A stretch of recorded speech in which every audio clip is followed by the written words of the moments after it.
In the Big Ten, it starts up front.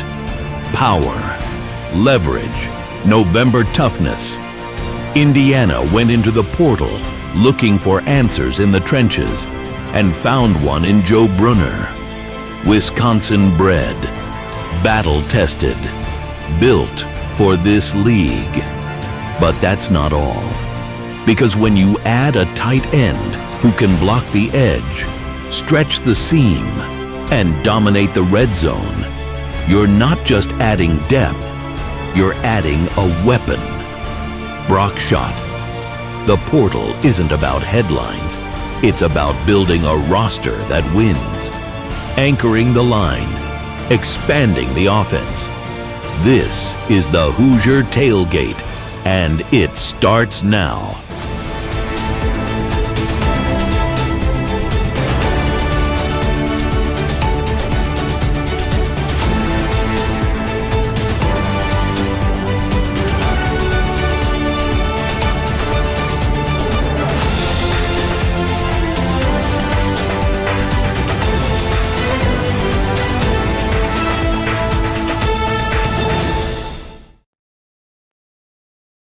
Welcome back to the Hoosier Tailgate live here on thehoosier.com. I'm the coach, Shannon Griffith. We appreciate you joining us here as we continue our series on the portal additions the Hoosiers made during the open portal phase back in January. Tonight, we're going to focus on our last two offensive players.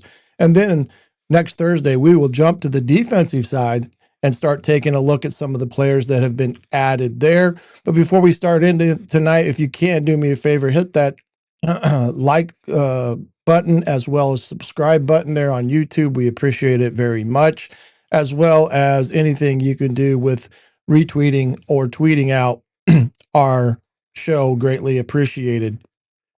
Also tonight, if you have a question about something, please feel free to add that into the comments section, as we are very welcoming of audience participation, as there may be a question or two that you have, but maybe it's on other people's minds as well. We'll try to answer it the best we can. But like I said, we'll get things rocking and rolling here in a few minutes, but I wanted to take good time to take care of some of that stuff as we try to get ourselves situated here. Not too long, spring football is right around the corner, and we're going to find out pretty quick that things are going to move quite fast here in the next few weeks as we get ready for not only spring ball, but you got the NFL Combine, which we'll talk about here in a second, and other things that are occurring there at Indiana. And we'll talk about some of the things that are going on there as well. But when you look at all this, the one thing that do want to bring update tonight, Tyler Cherry, the quarterback out of Indianapolis, who had a pretty devastating knee injury the week of the Notre Dame game a year ago and missed the entire year this year. And he was actually removed from the roster and served as a quote-unquote student coach this past season, is now back fully active and on the roster under the, I guess you could say, scholarship parameters for those guys that are scholarship identified players. So he is back in the mix, and this will be a very, very important spring ball for him to get himself back acclimated to throwing and getting involved in, the offense with that. But it's good to see that he's going to come back. Grant Wilson did his comeback. So you really got two guys there that have been in the system now for a couple of years. And Tyler Cherry had a lot of promise. He was a 4-star recruit that Indiana was able to flip from Duke back when Kurt Segnetti first arrived. And they saw a lot of promise in the young man in that respect as well. So hopefully he'll be set and ready to rock and roll when the time presents itself this spring, because it'll be in a very important spring for him as well. The other thing is the NFL Combine right around the corner as well. Indiana, basically a record for the number of Hoosiers that are involved, at number 9. Indiana Hoosiers will be at the NFL Combine. Of course, Fernando Mendoza, the Heisman Trophy winner, will be there, as well as his two top receivers, Surratt and Cooper, but a very good showing that Indiana will have 9 former players involved in the NFL Combine. However, no, Kalon Black is not one of those 9 guys at the Combine, and Malik Kamara is also the other one. And I hate to see that because both of those guys, at least Kalon, he had a tremendous year. He's been a steady Eddie for the past 2 years. He runs the ball with aggressiveness and things of that magnitude. I hate to see that he didn't get invited. And, Kamara, he had a great, guess you could say, junior year. And this year, productivity wise, went down a little bit. But a lot of that is because of the number of teams that were putting, 2 people on him because of what he had done the previous year in the sack totals. So, but 9 guys in the combine, it's very, a very well rounded group of guys that I think will be there. And I ultimately think it'll be a good showing for all those guys in that. Question here. Wasn't Cherry coach Allen? No, he was, they recruited him, uh, heavily, but he had committed to Duke, because of the uncertainty here on staff.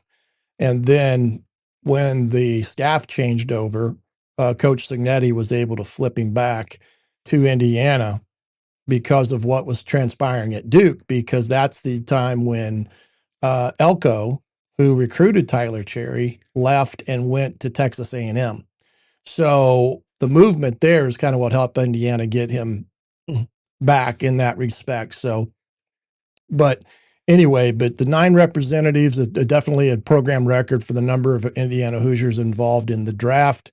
And I think it's going to be a very prosperous NFL destination spot for a lot of guys out of this group of national championship players that are going to have opportunities in the NFL, which is always a good thing to see. It always raises brand awareness, especially when you put an X amount of guys in the NFL. That speaks to those higher ranked recruits, those guys that are the 5-star no doubters. They want to know how many guys are going to the league out of your program, especially if you're winning. They want to be on a winner. They want to play for championships. And then they also want the opportunity to go to the NFL. So when you have a showing like this, after winning the national championship and all the different accolades that have come about this past offseason, it bodes well for the brand awareness that Indiana has got 9 guys at the NFL Combine and going to have a lot of guys have an opportunity in the NFL draft, whether it's being drafted or free agency. Brian Haynes is at the Broyles Award tonight down in Arkansas. And second year he's been a finalist for the Broyles Award. It's awarded to the top assistant in the country. He is very well deserving of that award to be bestowed on him, especially with Indiana winning the national championship and the defense doing what it had done all year long. You can't argue that he isn't a deserving candidate to receive the award. So I do hope that that does come to fruition and Bryant wins that award, because it would be a it kind of serves as a recognition from those that are in the coaching profession that recognize the job that he's done with the defense here at Indiana. But we will see tonight what all transpires there. I know Patricia at Ohio State is another one that's a finalist, and to some believe he is the odds-on favorite. But I'd have to argue with that a little bit and think that Brian Haynes has just a much of a opportunity as anyone to get that award tonight down there in Arkansas. So best of luck to Bryant, and we'll keep abreast if anything pops during the show, if that happens to take place. The other thing is, Whitmore went to the NFL, the quarterback coach. He went to the Tampa Bay Bucks, where he's going to go back to the NFL. And I don't think that was much of a surprise. And while that led to the opportunity for him to go to the NFL, welcome back, Tino, as he is now back in the Hoosier locker room after his stint out at UCLA, which you could probably say was a complete debacle for even him, having going out there in so much of a disarray out at UCLA. But I wasn't surprised that Signetti moved quickly. Tino knows how the ship is being run. I can guarantee you Sig did not want to bring in another outsider and try to teach again all the things that is expected, where Tino can, boom, pop right in there and take off from day one. And it's a familiarity in the quarterback room because Tyler Cherry would have been under Tino his first year, and that's good. That'll be well served as well in that respects. But I do think that overall, it's good to have Tino back, and I think that makes Indiana just another step of not missing a beat moving forward in that respect. Here we go. Oh, let's see, question here. Let's shorten this out a little bit. Guess it is a little big in that respect. Are there other kids in the portal that have IU interest? My understanding, if they can't go in, whoops, any longer, but can still commit. Yeah, a kid goes in the portal, he can commit to whoever if he doesn't return to the school that he's leaving from. I don't know if there's any in there that Indiana has any interest in. I don't think there is. I think they're pretty well set on what their their roster's set for the spring. So I don't look for any additions moving forward in that respect. So I doubt if they'll make any transitions there in that respect. And then one last thing we minded earlier, please hit the like and subscribe button. It greatly helps our program, especially on YouTube with all the algorithms and stuff. So if you can do that, greatly appreciate it. But let's start talking about tonight and everything that's going into tonight. When you talk about these last two, I should say, portal additions to Indiana's roster. Indiana got an old lineman from Wisconsin, Coach Bobstead's old stomping grounds. And then, of course, they go down to Miami and bring back Brock Schott from Leo High School into the mix. But I think it's very clear that it was the need at the offensive line and in the tight end room, especially. I think the Indiana feels comfortable with what they've already got there in the hoppers per se, and adding Schott into the equation, that gives, they feel like they've got two to three worthy guys at that position. Scott is about a 6'4" kid, about 245, 250. We'll show some tape of his high school career later, but I've seen the kid play for 3 or 4 years up here in Northeast Indiana, and he is a player, and he will make a lot of things for Indiana. He'll fit a lot of different categories for what they like to do with the tight end. The Brunner kid from Wisconsin's a beast. He's 6'5", about 300 plus pounds. And again, you got to feel with under the tutelage of Coach Bobstead, that kid will be a very great addition to that up front along the offensive line as we head into spring and such. So it'll be good in that respect. And of course, getting through the spring ball without any injuries is going to be important. Now, Brock is out of spring ball. He had a hip injury, labrum tear, that he had to have repaired there at Miami.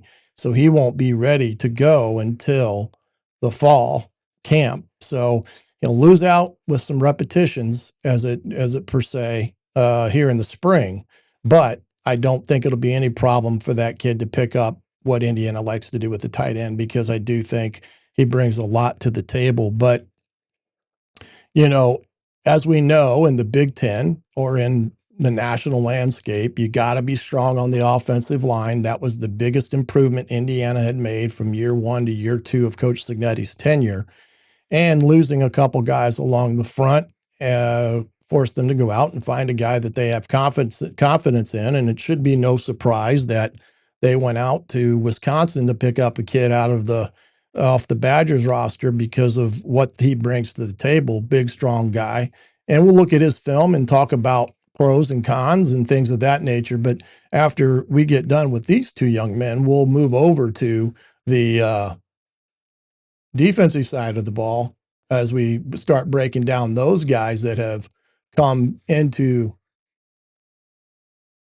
Indiana's roster for this spring setup. Is we're going to have a lot of guys that, we're going to lose a lot of productivity on defense, but we'll talk about that in a second.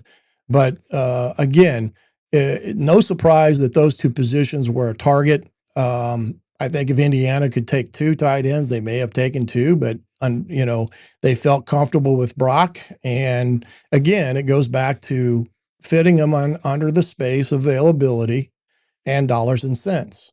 And that's the key component there. What you have to spend is based upon, kind of your handcuff, so to speak, of what you can go out and afford. And but I think getting a kid like Brock is going to be a great addition, and I do think Brunner as well, because I think that gives another kid up front that fits the mindset of what Indiana likes to do when it comes to that aspect of things. But Brunner's a guy that I think is a good get for Indiana. I think there's no question that his talent level is there and ready to go. Now, the thing about him is he played at Wisconsin, and their offense wasn't always, that great in that respects. But we'll see what all happens. But let's see, Todd. Oh yeah, thanks, Todd. Appreciate it. Just something been working on here since the season's been done, and doing some different things, but appreciate it. And we'll see if we can keep it going. But Brunner's a kid that I think is going to be a great addition at the guard position, up the middle, be a physical kid, good pass blocker. That's what he really graded out the best at, was pass pro.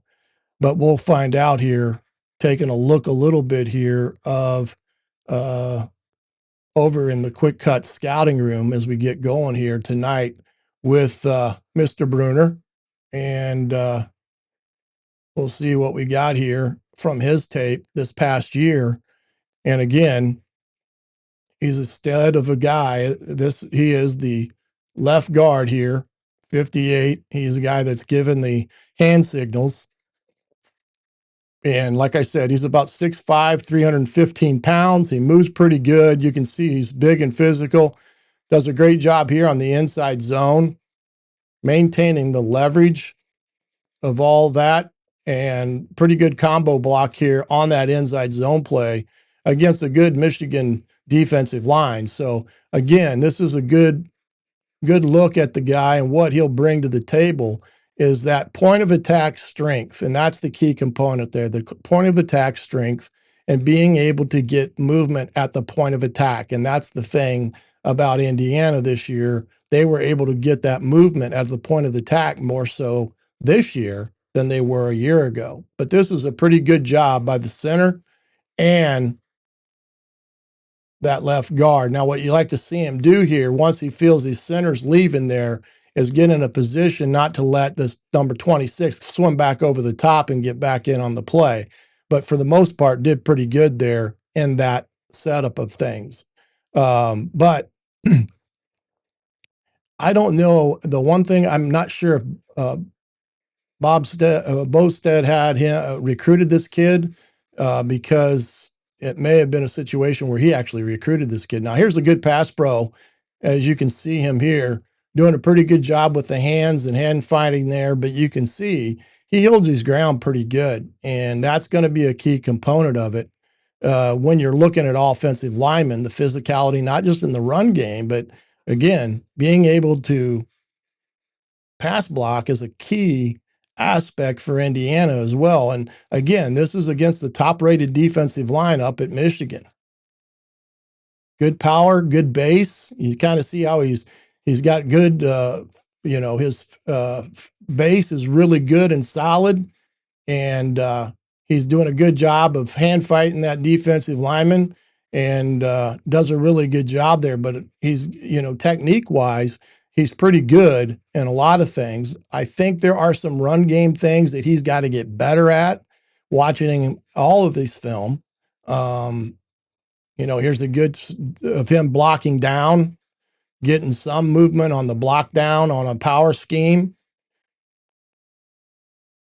But there are, I think his run blocking, if I had to say if there's one thing that is maybe a con, he did not grade out all that great in all of his run blocking. But I think with Coach, he's going to do a great job of advancing this kid's ability because he's got all the sound fundamentals in terms of big, strong, and can get him to really come off the ball and pack a punch at the point of attack.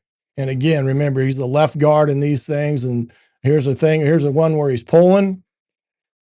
He does a good job here of finding first off color. And what I like about him on a power play, he does a good job of bouncing off the ball to let the clear of the guys up front and then getting himself, like I said, taking off first color.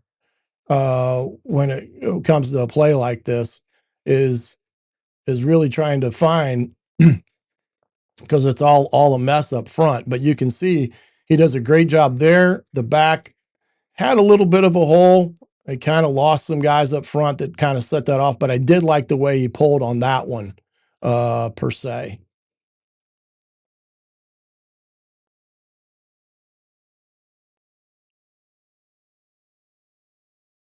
Again, another run play, kind of a play that Indiana liked to run on that goal line. Is kind of a fake flow left, but cutting it back right. But he does a good job at the point of attack again.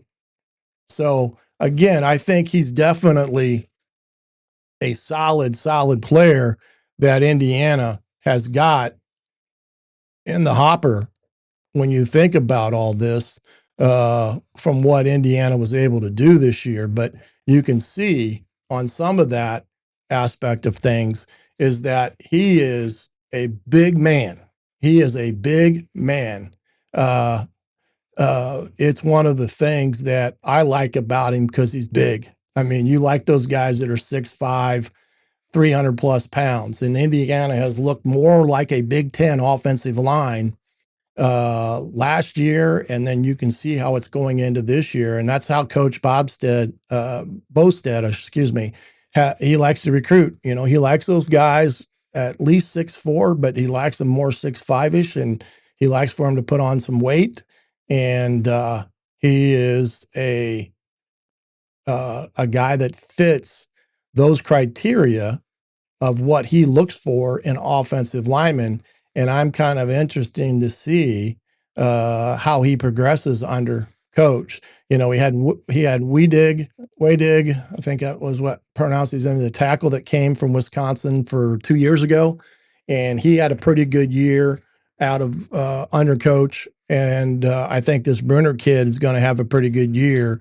And I think what Bosted does really well is get guys prepared for the NFL. And that's kind of what I think a lot of these guys have an interest playing for him, is because they know what he has to offer really helps them and their fundamentals and everything of that nature, but ultimately helps them get ready to go play in the NFL. And that's important to them, especially those big guys. But again, I think he's definitely somebody that Indiana was happy to get in the portal. I don't think there's any question about that. I think his impact is going to be pretty immediate. The biggest thing, it raises competition in the room. It also improves the depth, adds toughness, those type of things. But, it's one of those things that, again, you've got capable offensive linemen. And that's one thing that you found out this year with Indiana is when they had some injuries early on, they were able to withstand those injuries and not drop off a lot. And that has not always been the case at Indiana. So they're establishing that depth, that they've got that, 7, 8 guys that can go play if there's an injury. And that is the thing that made Indiana's season this year, is that when they had some injuries, they were able to weather the storm with some of their backups, because they stepped right in and played and got things done with those guys. And I think we can better say that this offensive line this year was a big, big reason why Indiana won the national championship. And I think next year's O-line is going to be another reason why Indiana's offense is successful or not, because I think it starts with those big guys up front. You got to be able to run the ball and, of course, throw the football. But if you don't have a running game, you're SOL, jet out of luck. And when it comes to being able to win games, because if you can't run it with any consistency, it's going to be a hard way to try to win ball games that way. And I think that's one thing that Indiana showed this year, their willingness to run the ball effectively, and how that carried them and how it complemented their offense when it came to throwing the football. So I think it's a big pickup for Indiana. I like it. I think it's going to pay big dividends this season. You like to get him for 2 years, not just one, but that's the nature of the beast when you look at the portal and what you may have or may not have available there. And I think they answered their question of what they needed in the immediate is with Brunner from Wisconsin. So I'm excited to see how he comes through spring, and of course how he progresses under coach, and we'll find out how that all plays out when it is all said and done. Hey, we're going to step aside, take a quick break here. When we come back, we're going to talk more about these additions. We'll jump ahead to Mr. Brock Schott, the young man out of Leo High School up here in Northeast Indiana, all right here on the Hoosier Tailgate Live on thehoosier.com. Hoosier fans, take a moment and soak this in. Indiana is national champions, history made, banners raised, a season we'll talk about forever. And now it's time to wear the moment. Head to My Fanatics store and grab the official Indiana Hoosiers national championship gear. T-shirts, hoodies, hats, and championship designs built for fans who lived every snap, every fourth down, every win. This is authentic Fanatics gear, not knockoffs, designed to last, comfortable, and ready to rep anywhere you go. Whether you're at the game, around town, or watching next season knowing who sits on top, this is how you show it. Supplies won't last forever, and once it's gone, it's gone. So don't wait. Hit the Hoosier Tailgate Fanatics store, lock in your Indiana National Champions gear, and wear it with pride, because this championship is forever.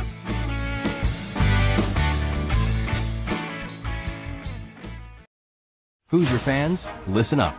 If you're serious about the Hoosiers, thehoosier.com is where you need to be. We're talking insider reporting, film breakdowns, recruiting, and transfer portal coverage you won't get anywhere else. And when you subscribe, it's more than just one site. You also get full access to Rivals, On3, and The Athletic at no extra cost. Right now, you can jump in for just $1. Then it renews annually at the regular rate. $1. Total access. No brainer. Head to thehoosier.com and join today.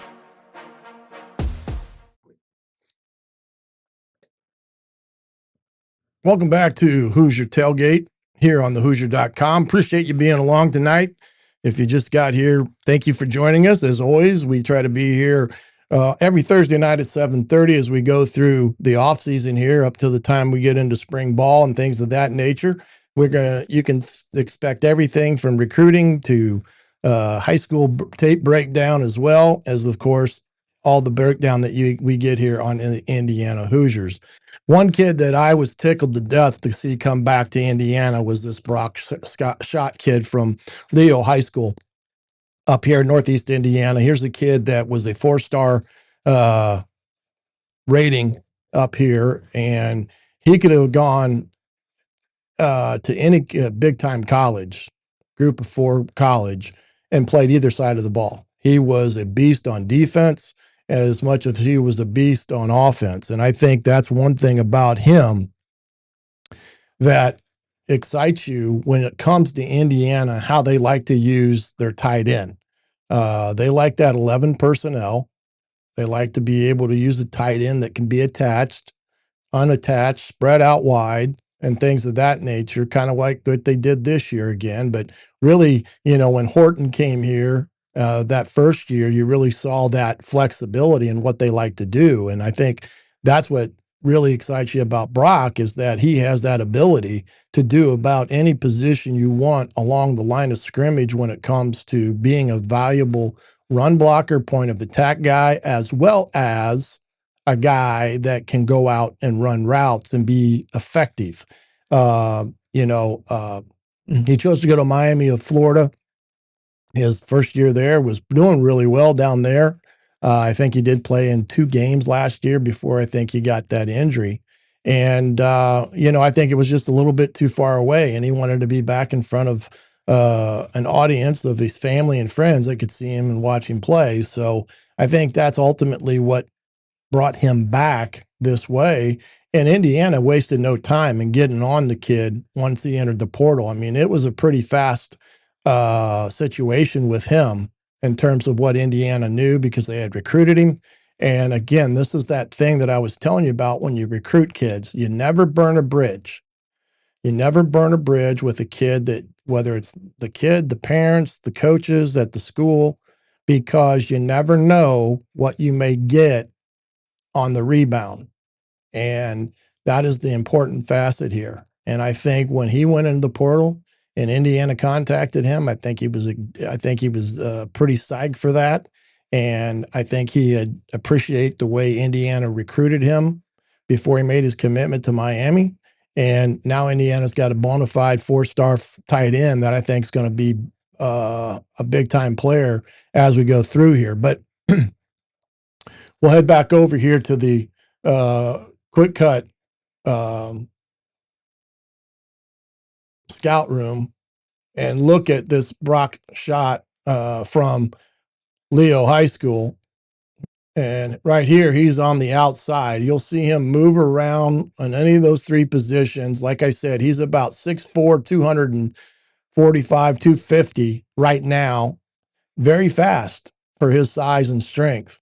And you're going to watch him here and how they utilized him. They like to use, you don't usually see a tight end be their wide receiver, jailbreak screen, but you can see that once he finds daylight, you can see how fast the kid is. He is a legit, 4'6" guy, type of guy, because the way he moves. He's down here at the bottom, of course, the circle identifying him. Here's kind of the old hook and ladder. I watched this one. This is the one that really shows his speed here. And you could almost say he's probably a legit 4.5, because he takes about 1.5 steps to go 5 yards. This was an old trick that we tried to do in recruiting, is if you take this 5-yard line, oops. Well, let's see if I can do it. And you start it there, you can see that you can count the number of steps that he's taken. It's kind of one, 2 type of steps. So we always equated that to about a 4.5, 4.6 guy in the speed department by just eyeballing it off screen. But again, he does a great job of getting on top of guys. He runs great routes. He can go up and high pointed on contested balls and those type of things that I think makes him very exciting to watch. Here he is blocking here as a fullback.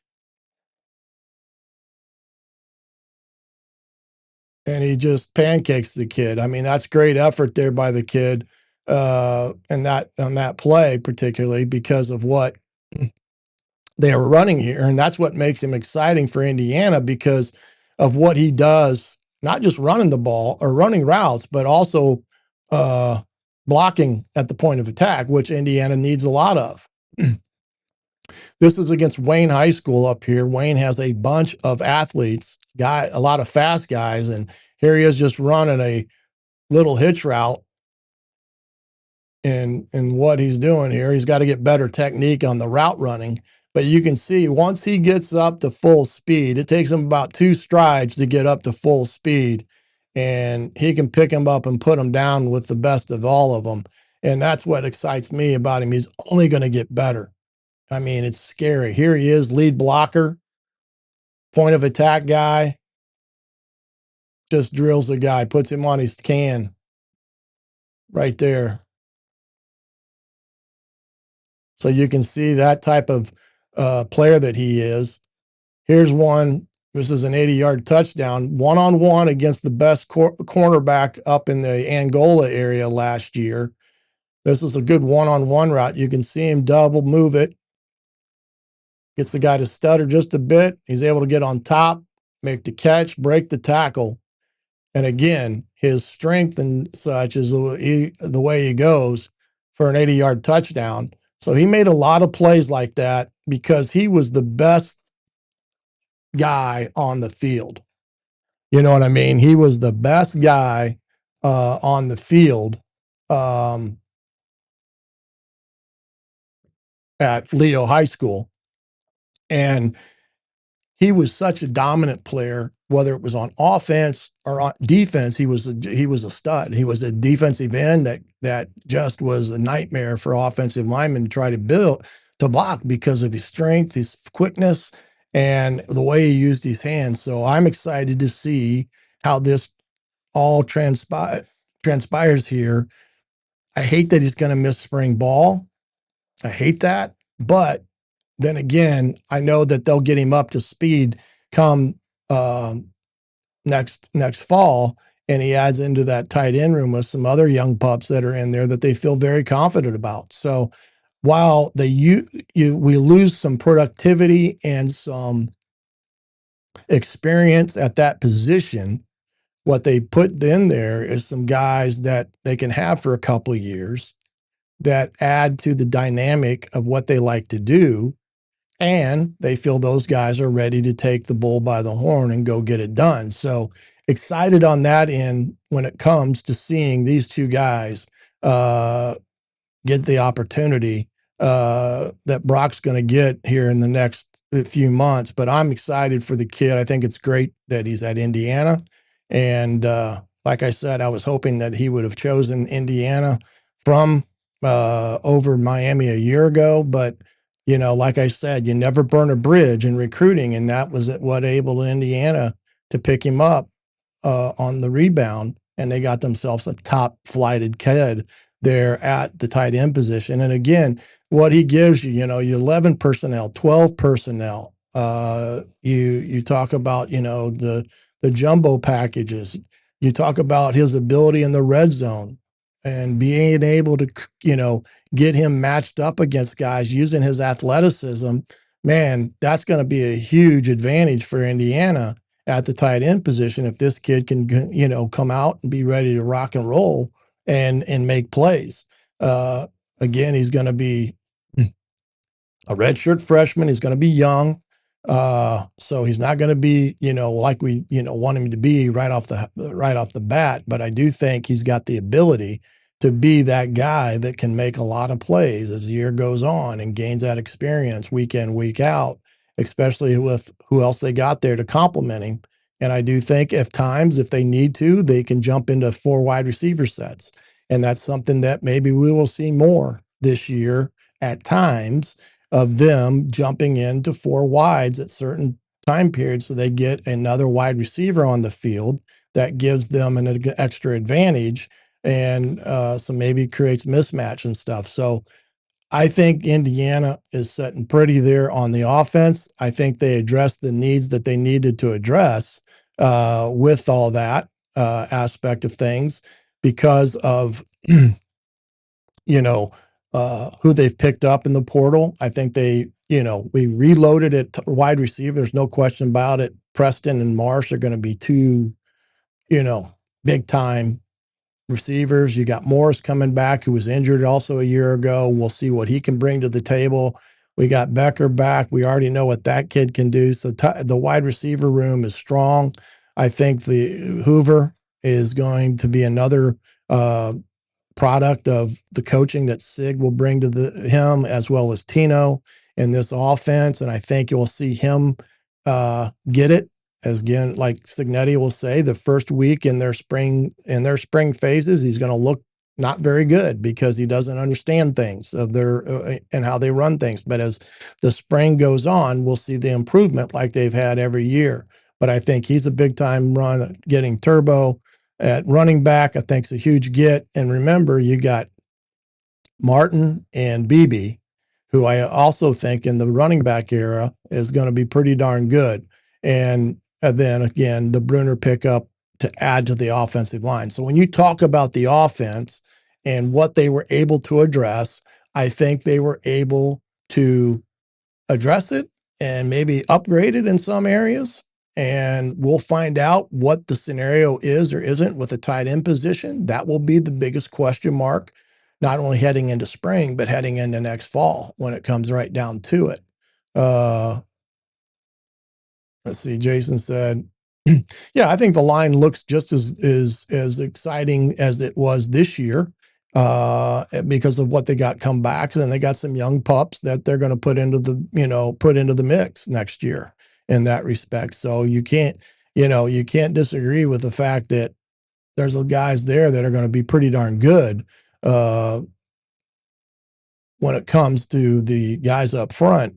And of course, I thought Indiana's offensive line should have won the Joe Moore Award this year. They didn't. I think Bostad was deserving of that award as well because of what he's done. But then again, at the end of the day, that guy knows how to coach ball, and he knows how to prepare O-linemen. And if you listen to any of those guys that he's coached, talk about his ability to teach and break down things for them that they understand and that they learn.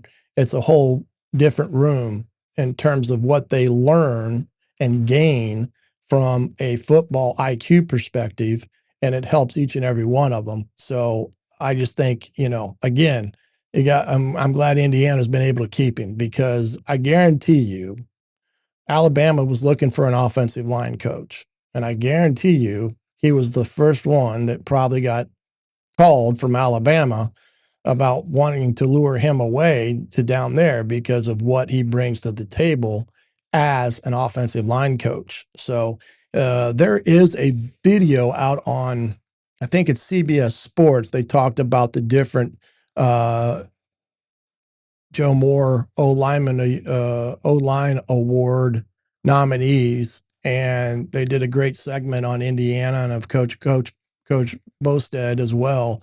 If you can find it there on Twitter, it's worth your time to check out because it's a very well done piece about his coaching philosophy and what he likes to do in terms of his players and how he goes about it. And remember, he played linebacker in college. He coached linebackers in college too. So he gets it from both sides of the ball. So he's a very valuable coach in that respect. So again, I like it. I like what they did. And I think we're going to find an offense that can continue to take what they did this year and progress another year. And we'll see what all happens with them this spring, but got to feel pretty excited with what this group can do with who they've brought in. Next week, we're going to jump to that defensive side of the ball. You're talking about a number of positions that got to be replaced and a lot of productivity. You got safety with Moore. You got corner with Pons. You got Aiden Fisher, who's been the quarterback of the defense for the last 2 years. You lose Kamara. We can go right down the list of what Indiana's going to have to replace up front. But they brought in a lot of big-time guys to fill those empty spots, and I like who they brought in.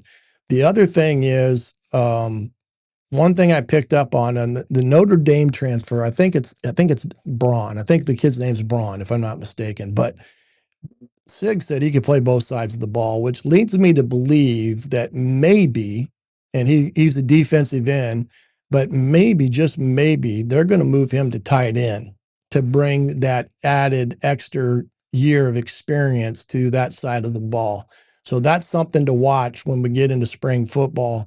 The possibility of that being occurring, we'll see. But when he made that comment about he could play either side of the ball, I kind of picked up on that, meaning we're going to try him at tight end because they got a pretty good group of defensive ends. So we'll find out in the long run with that. But we'll get into the defense next week with everything, as well as getting all set with where we're at with that group of guys and getting ourselves set for spring ball, which isn't too far away here come March. And before you know it, we'll be talking about the end of spring and that final spring scrimmage that they have right before Little Five there in April. But again, stay tuned. Come back next week. Join us here as we get ourselves all caught up on all the portal editions here in our portal edition series. Next up, the defense. For now, I'm the coach, Shannon Griffith. You guys have a great evening, and we'll catch you next Thursday night here on thehoosier.com. Good night, everybody.